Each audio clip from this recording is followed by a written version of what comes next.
Professor Ruth Muller, Professor of Science and Technology Policy at the University of Munich.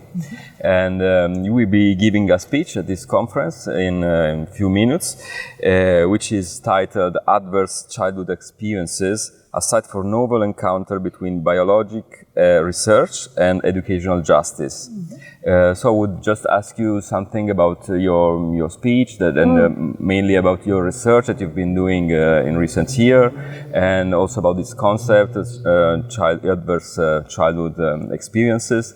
And yeah, please. Yeah. Thank you very much. Thank you very much. I'm very happy to speak about this topic. So I'm a researcher in science and technology studies, which is a research field that looks at the interaction between science, technology, and society. And I specifically in my work am very interested in, you could say, the social life of biological and biomedical research. So with colleagues, particularly Martha Kenny from San Francisco State University, for the last few years we've been looking into epigenetic knowledge production, particularly environmental epigenetics, which is a research field that looks into how the environment can affect gene expression and thereby health and illness. For example, if we encounter in our environment toxins or the food we eat can affect how our genes are expressed, and that can affect our health. And one very interesting aspect of this is that also social experiences can affect gene expression and can, particularly if we encounter like challenges in our early life, can affect mental and physical health over the life course. So you might ask, what does this have to do with education? There's been some very interesting research around this concept of adverse childhood experiences, thinking about how children that might be exposed to different kinds of adversity, might it be abuse, neglect, but also experiences of structural violence, like racism, war, deprivation, poverty, can affect kind of aspects of biology that might make it harder for children to thrive in schools in the ways that we expect from them, right?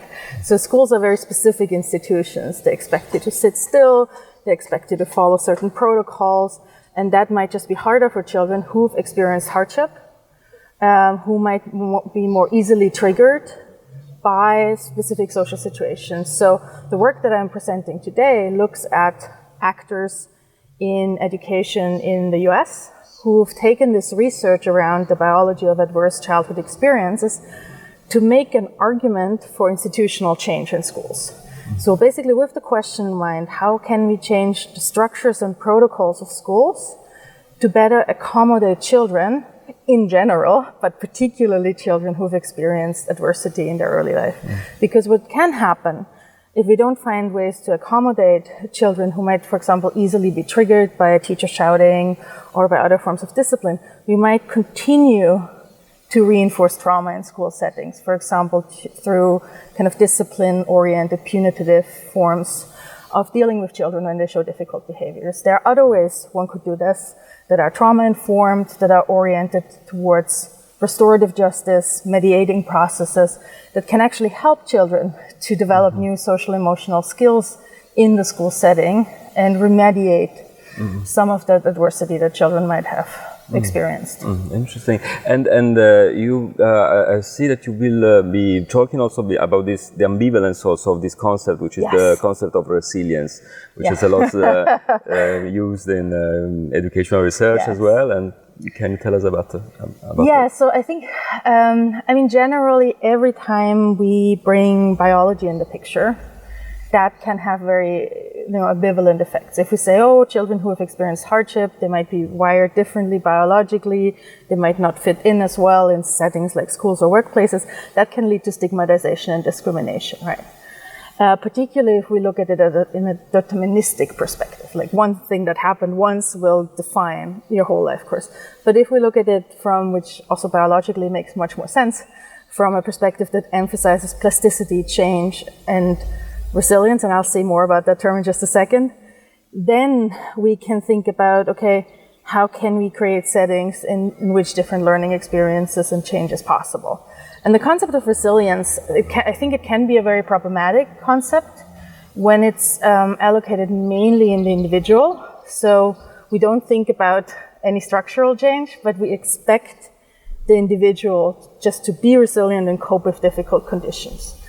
On the other hand, if we think about resilience as something that is relational, something that is situated in social structures and systems, then we can ask the question, like, how can a school system, for example, be more resilient towards different kinds of adversity that affect the children? Then resilience becomes something interpersonal, relational, that is practiced in different social processes, and it is never the responsibility of individuals, in particular not of the most vulnerable individuals in the system, but that is a responsibility, a task of social structures such as schools.